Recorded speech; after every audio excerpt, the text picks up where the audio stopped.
Hey guys, good morning. It's February 14. Happy Valentine's sa inyong lahat, no? February 14, day 45 ng ating daily vlog. It's actually 4:23 a.m. no. Actually 1 a.m. pa yung out ko. Tumambay muna ako sa office, no. So yeah guys, happy Valentine's sa inyong lahat.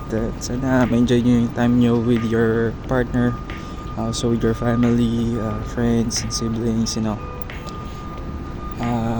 Especially we're celebrating Valentine's. Syempre hindi lang sa mga partner kundi yung sacrifice ni Jesus, no. So God showed His greatest love by by giving His only Son, no, as our Savior. So yun talaga yung essence nun, no. And hindi nyo makita ngayon kasi medyo nasa madilim na part ako. Yeah.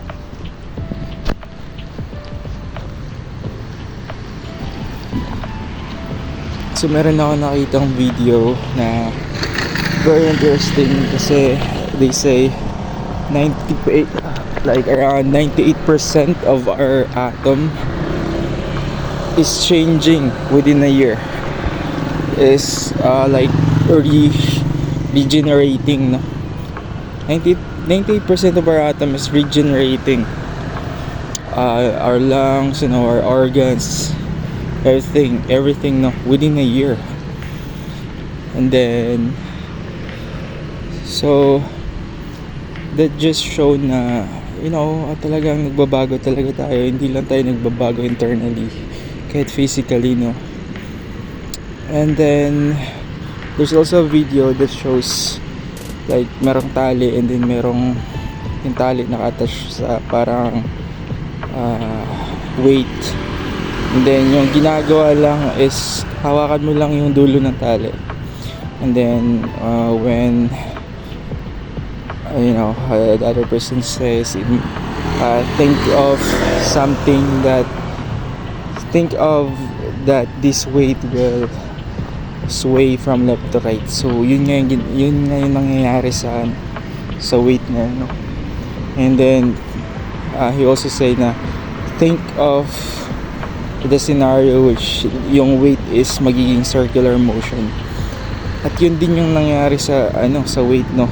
So that just shows na kung ano yung iniisip natin is yun din yung nagiging reaction ng body. So totoo nga talaga yung yung saying nila kung TV na Sergey Brin na whatever you think will manifest on what you are saying, and whatever you're saying will manifest on what you're doing, and whatever you're doing will manifest in your reality. Kaya number one na papakinggan ko sa mga influencers, mga life coaches, no, online sa YouTube, no, na talagang yung mindset talaga yung inuuna eh. Talagang everything is nasa brain talaga, is nasa mindset talaga.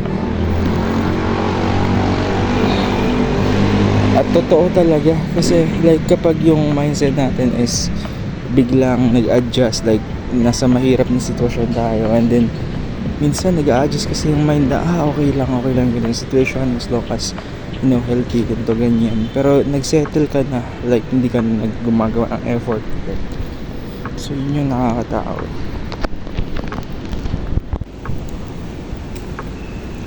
So yeah, so yun yung concerning, no, which is yung challenge is kailangan everyday I must remind myself, no, I am good, I am healthy, I am rich, no. Remind yourself, I am rich, I am charismatic. So yun yung dapat na words natin every time na magsimula yung araw natin. no? Ganun dapat, so that mabuksan yung mga mata talaga natin na hindi pala ito yung trabaho na para sa akin, hindi ito yung pinapangarap ko.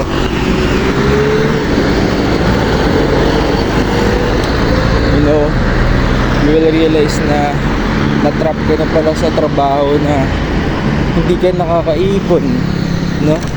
Or hirap pa yung buhay. Ganun na. So, like right now, no, ako, halimbawa, I'm always dreaming na maging one of those guys na naging milyonaryo. Lalo na nung namatay si mama. At alam ko hindi lang ako yung ganun eh. Hindi lang ako yung nabago. Pati yung kapatid ko, si Perry. As in, nabago din yung utak nun na sabi niya pa nga yung gusto niyang punuin ng pera yung wallet ni mama, which is yung ano namatay si mama, kinuha ni Perry, or si Perry na yung kumuha ng wallet ni mama na parang portion na malaki. Tapos yun yung sabi niya. So I can sense na gusto din talaga maging successful ni Perry, gusto niya maging mayaman. I don't know kung ito yung naisip ni Perry, but ito yung naisip ko na ayoko na maulit yung nangyari sa family member ko or sa magiging sarili kong pamilya, na kapag may sakit or cancer is walang mapangtustos na. Kasi grabe talaga ang sakit. Kahit kay Papa nang galing na sising-sisi si Papa dahil hindi naging mabuti yung buhay niya, wala siyang pera. At ako, wala din akong pera kasi estudyante ako, wala akong trabaho.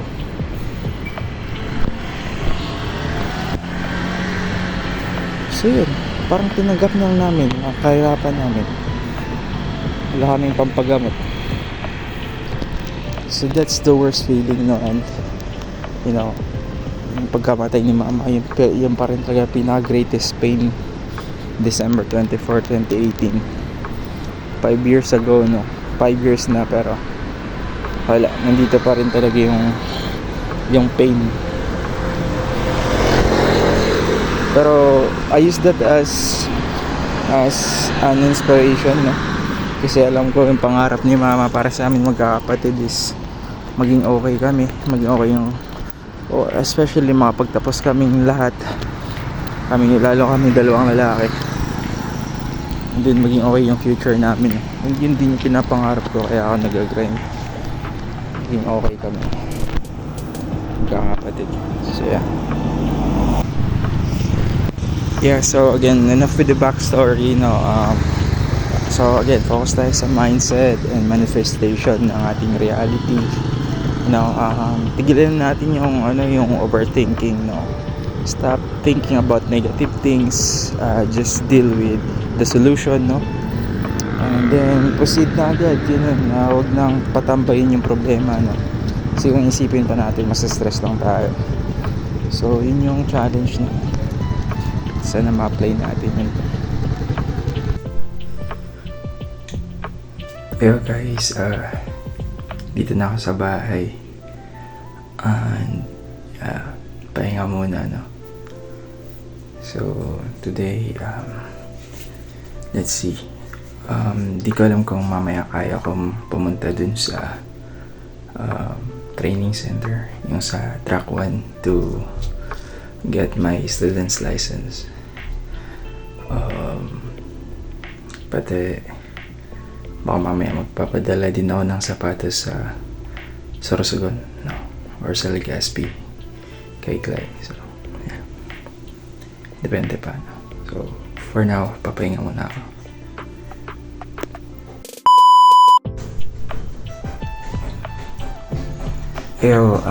Kanina mga 2 PM nagising ako, and then diretso na ligo, and then bihis. So ngayon, I'm on my way to work. So yeah.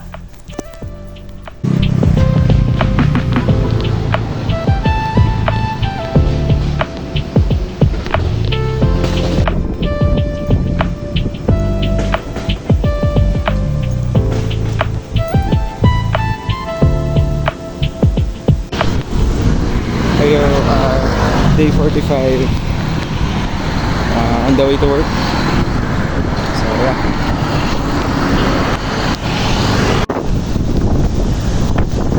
Yo, malapit sa work. Medyo mahangin ngayon, no? Maulap, ang weather natin. So yeah, sige, just be grateful and be thankful every day. Yeah, it's just a normal day again.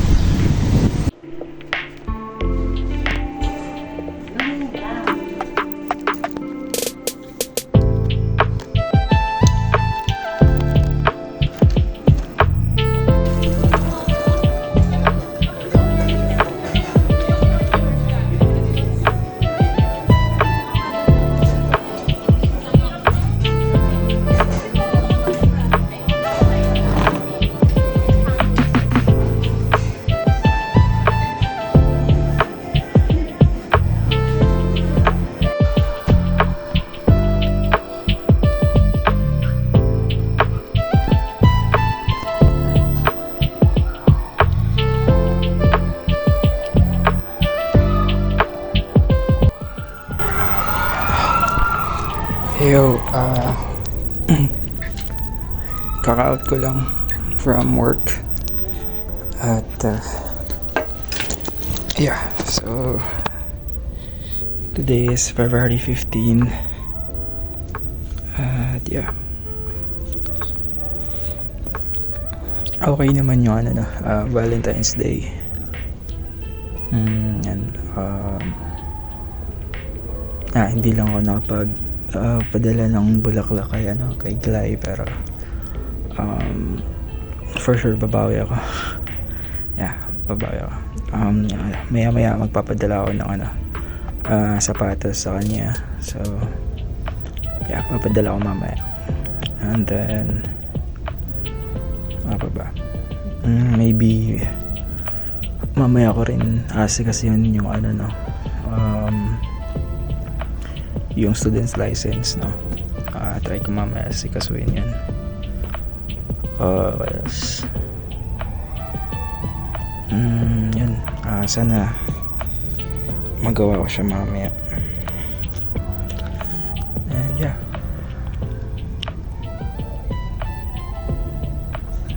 Nanood ako ng mga podcast ni Luke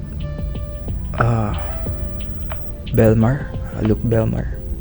At napaka wise niya, no?